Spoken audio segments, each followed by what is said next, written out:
We recognize tonight, Lord, that you are sovereign, that you are the King of the universe. In Alabama, just about everyone would say they're Christian, and more than half the Christians would say they're evangelical. You are the benefactor, Lord, of all of our blessings. Evangelicals believe the Bible is perfect truth, the ultimate law, from which everything flows, even the United States Constitution. We thank you for our Constitution that secures to us the right that we can have freedom of religion. At this particular moment, though, it is the Constitution, not the Bible, that offers the surest escape from the deeply troubling moral question. That he is innocent until proven guilty. Is a man accused of molesting children fit to be a United States Senator? Thank you. A competitive statewide election is about as rare as a snowy morning in Alabama. But there you are. Every once in a while, it happens. And it's happening now, because for a significant number of people, this has become a head-shaking moment of national embarrassment. Dear America, we're sorry. I'm speaking for all of us here in Alabama, even if some of these people will never apologize and never believe that they've done anything wrong. Political columnist Josh Moon, born and raised in Alabama, has written especially acidly that the Senate candidacy of Roy Moore represents the predictable Alabamaization of American politics that he foretold a year ago with the election of President Donald Trump. And I told you last November that no amount of lowering expectations could possibly prepare you for the river of lunacy that was rushing towards you. Where Birmingham comes to talk. WZRR, WAPI, Birmingham. More than a dozen women have said that Moore either asked them out or that he dated them when they were teens and he was in his early 30s. Moore has denied the allegations. To recap the contest, Democrat Doug Jones is a U.S. attorney who gained fame for prosecuting two members of the Ku Klux Klan nearly 40 years after they murdered 4 black girls in the infamous Birmingham church bombing. The Republican Roy Moore is a former Chief Justice of the Alabama Supreme Court who was removed from the bench for disregarding court orders. He was elected to the court a second time and removed a second time for disregarding the U.S. Supreme Court. He's being accused by 2 women of committing sexual crimes against them when they were girls. And yet, it's a close race because this is Alabama and because Roy Moore has managed to turn the moral character issue back against Doug Jones by bringing up his liberal views on abortion. Doug would have helped himself a lot, no matter what his thoughts on abortion were, if he had just said, you know, I am a pro-life Democrat here.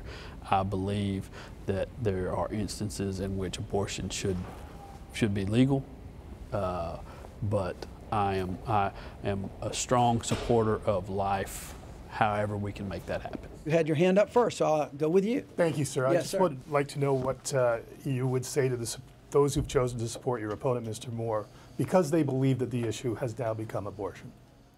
You know, look, my stance on that is well known. It has been clarified. It has been misinterpreted over the time. It has been clarified. But you know what? People are going to vote on issues of the day. If that's their issue, that's their issue. The fact remains he supports Roe v. Wade, the Supreme Court's decision legalizing abortion, and that puts him on the wrong side of things in socially conservative Alabama.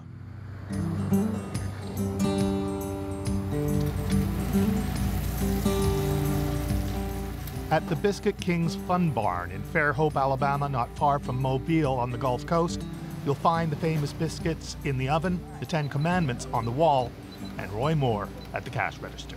You're like the Colonel Sanders of the biscuit business, but you're a king, right? I would say this, if you want what we got, you got to come to us, because we're the only one that has our unique ugly biscuits. Oh, what a beautiful day. That's the way he starts his day all the time. For Willie and Nancy Foster, Alabama's biscuit king and queen, supporting Roy Moore is the only option they'd ever consider. You're wondering why. It's our core belief, you got to understand, you know, like we believe, we have the same beliefs that Roy Moore has. Also, they have some skepticism about the women making accusations against Moore. What about the ladies themselves? What about their backgrounds? Who are they? Who were they? Did they maybe entice Roy Moore to do something along the way? or what is their background? Do they have anything in their background that they may be ashamed of? Bottom line is, We're conservative Christians, you know, that's just basic what we are. that's basically what most people are at the Fun Barn. Val Keith and Arthur Frago come in just about every morning. We see things more black and white, yes and no, right and wrong. Nowadays, there's just so much of this gray area. This is okay today, but it wasn't all right, you know, a while back. You'd think credible accusations of child molesting would be as black and white as you could get, but no. I was always told that you're innocent until proven guilty. I mean, we're getting a lot of innuendos, and some of these ladies, it may be true, but we have no proof. If you are going to vote for Roy Moore, then you're saying the women are lying? No, I'm not saying anything. You know, there may have been teenagers and he didn't date them, or women without the permission of mom. Okay, you can make your judgment call how you feel about that. But there are really two women that we're talking about when people attach the word pedophile to him. Beverly Young Nelson and Lee Corford. Beverly Young Nelson I discount until she produces the yearbook. Oh yeah, sure, of the yearbook, right. There's no legitimate reason why she wouldn't produce the yearbook. In the dying days of the campaign, Roy Moore's guilt or innocence seemed to boil down to the question of whether he wrote in accuser Beverly Nelson Young's high school yearbook when she was a teenager. To a sweeter, more beautiful girl, I could not say Merry Christmas. Christmas 1977. Love, Roy Moore. A handwriting specialist said Moore did write that, but that he didn't write the date below his signature, as young Nelson had said previously. The truth is out there, and until the Roy Moore team grabbed that thin sliver of doubt and claimed total victory.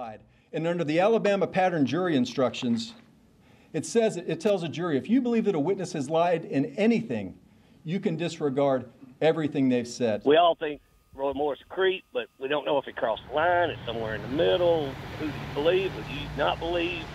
You know, it don't fit the pattern. Well, this is what I would say to your dilemma, though. Not voting is a choice, too. When's the last time a Democrat... We've been listening to Matt Murphy's show for a couple of hours, but he's been hearing this same back and forth about Roy Moore and the accusations for weeks. You know, I have to vote my morals. Well, and it's exhausting for him and for all of Alabama, he says. At the heart of it is a suspicion that Eastern liberal media, especially the Washington Post, fabricated the whole thing. And they make no bones about it on the air. That the Post came and found women to make up stories about their candidate. That's the way they believe. And it's not it's not a small number of people that believe this in Alabama. I mean, there's a considerable percentage. And these are folks, I've described it, they take it on faith that they know Judge Moore. It's very religious for them. And I think in order for them to believe some of these accusations, they have to examine themselves as much as their candidate about what they've believed about that person for the last 20 years. So that's very hard to do, to look inwardly over the last 2 weeks of an election cycle like that. This is going to be a really, really important election for Alabama, and we hope we can count on your support. Democrats haven't seen an opportunity like this in Alabama since late in the last century. They hit the phones day and night, working to get their vote to the polls on Election Day. I'm so glad to hear that you're a strong supporter. But just about everyone we spoke to agreed the odds still favor the candidate accused of child molesting. On December 12th, you'll see an election that the world won't forget. And his spokesman, Dean Young, says to some degree that's because President Trump supports him too. Yeah, I think that's got a lot to do with it. Our president's respected, and he is the head of the party. So do you think this is a tight race? No. He's not expecting a Democratic wave like the one that swept Virginia last month to sweep Alabama on Tuesday. The Democrat wave will end in Alabama. They won't win. Judge Moore will win. Okay. He will. What? Trump has stayed out of Alabama, but Friday night he had a rally in Pensacola, Florida, just across the state line. So get out and vote for Roy Moore. Do it. Can anything show they hold you in more total contempt than what they did to Judge Moore? His main strategist, Steve Bannon, has been in and out telling people that the election is a referendum on the Trump agenda. Steve Bannon has done nothing. He's done nothing but land in front of a guy with folded hair that happened to racist his way into the White House. And that's his claim to fame. He's done nothing other than that. And the idea that he's swaying votes, nobody who would be swayed by Steve Bannon wasn't already voting for Roy Moore. That's just a fact. So, how do you think it's going to turn out? I think probably Roy Moore's going to win. I mean, I don't want him to win, but I think he's probably going to win. Timing is everything in politics, and the initial shock of the allegations against Moore has had time to melt away. And with it, perhaps the hopes of Democrats that credible allegations of child sexual assault might be too much to stomach, even in Alabama. On the other hand, if Roy Moore is elected on Tuesday, Democrats will never let anyone forget that when it counted, Republicans, and the Republican president especially, were all in for an accused child molester. Keith Bogue, CBC News, Fairhope, Alabama.